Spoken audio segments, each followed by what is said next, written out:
Hello everyone, it's Andrew from GemTCG here, and in today's video I'm going to be talking about how to get sealed product to open packs without breaking the bank.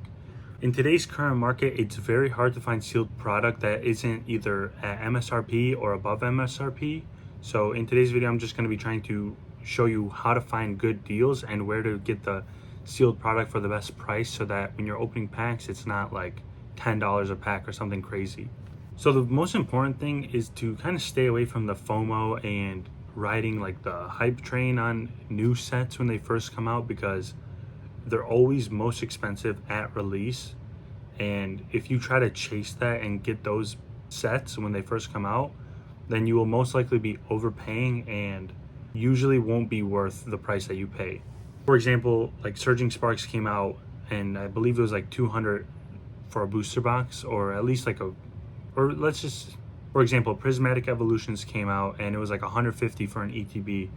And if you were to open that, the chances of you either like breaking even or getting a solid hit at that 150 price is very low.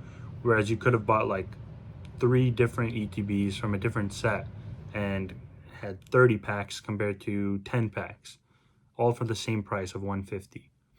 So the number one thing I would say to do to get packs for a good price is to not look at the most recent set or like the hottest set at the moment, and kind of look for like a past set, like 1 or 2 sets old, maybe even a few older sets like Obsidian Flames or the Evolve, something like that. And another thing is to focus on the price to pack ratio. For example, buying a booster box will typically be more expensive than buying a like collection box at resale value, because there's a lot more demand for booster boxes on the open market compared to the premium boxes, because those boxes are like the premium collections, because those are a lot harder to ship and store. So people that kind of hoard products and sit on them for a while typically don't have like the collection boxes. So they usually just try to fire sell them, especially stores, because you have to think, for a store to be able to get booster boxes in large quantities, they typically have to buy less in demand products like the collection boxes and the pin collection boxes, like those miscellaneous items that have like 4 to 6 packs in a box, and they usually have like a promo or a coin or a pin, something like that. Those you could typically find for a lot cheaper per pack than a booster box. Of course, retail price for those collection boxes are usually more expensive, but if you look at TCG Player or eBay, you can definitely find them for cheaper. And especially if you look at like a local store, if you live by a local store, you could find them for a lot cheaper, because they just want to get rid of them as fast as possible. And even better than that, if you find a trusted seller, then buying just loose booster packs is a great way to get sealed product for a cheap price, because it's usually a lot harder for these stores to sell the just loose booster packs, because they're not as demanded as like a booster box or a B, so they can usually sell for a lot cheaper.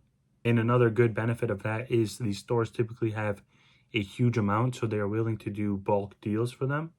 And on Facebook, you'll see people posting like 500 booster packs for like $3 each or $2 each. And if you do that compared to paying $5 retail, you can get twice as many product for the same price. One thing I would stay away from is a big box stores for sets when they come out, if the market price is below MSRP.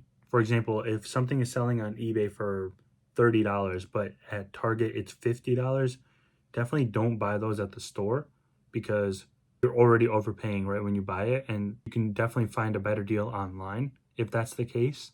For example, when the Crown Zenith more Pico V Union collection came out, it was like, I believe $30 at Target, but I was able to buy them online for like $15. And I bought around like 20 boxes that would have costed me twice as much if I would have bought them at the store. So try to find deals like that and try to stay away from overpaying if you can.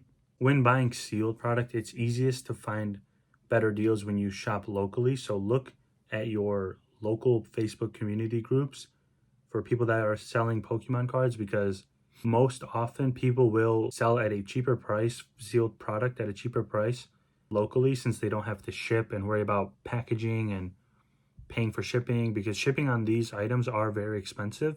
So if you're able to cut that process out, you could save a easy $10 to $20 if you're buying boxes. And you will definitely save a lot on the fees, because let's say they're taking in PayPal goods and service for the fees if they were to ship it.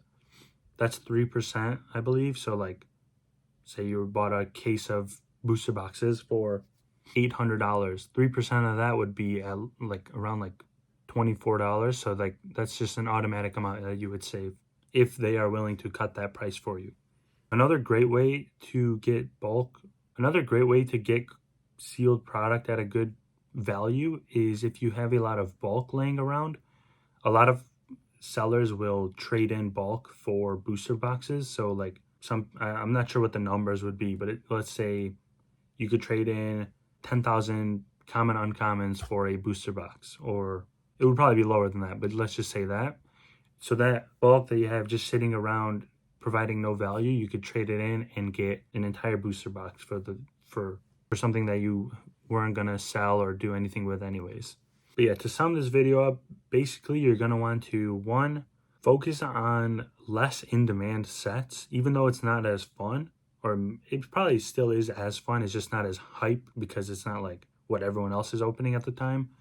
So focus on the like 1 to 2 sets old, or maybe 3 or 4 sets previously, compared to buying the set that came out this week or this month, because those prices will always be higher and you'll always be overpaying if you're trying to chase the hype and get the latest set, especially after market prices, because especially with the current market, sets are always going to be more expensive when they first come out because of all the hype and all the scalpers, people going to the stores and buying them out, stuff like that. So try to look at older sets to do that. Next is buy the sealed products that are in less demand and easy to get for a cheaper price per pack. So get a collection box compared to a booster box, because you're going to be paying less per pack if you find a good deal for those compared to if you buy a booster box, because people are not willing to sell those at a cheap price because they know they can get full value for them, because a lot of people are willing to pay full value for booster boxes. And finally is to trade in your bulk for booster boxes or sealed product, because you can take something that's just taking up space and instead turn it into something valuable and fun for you and your family. So you can always find people online to trade in bulk for booster boxes, or usually you can find local stores that will do that as well. So I would definitely recommend that if you have a lot of bulk that you don't know what to do with. But if you don't want to trade it in for a booster box and you want to sell it to get more value, I do have a video about that on my channel. So feel free to check that one out. It's very helpful from what I've heard from people that have watched it. But yeah, I hope you all enjoyed this video, and I hope it gives you more insight on where to get sealed product for better prices. And I hope you have a great day.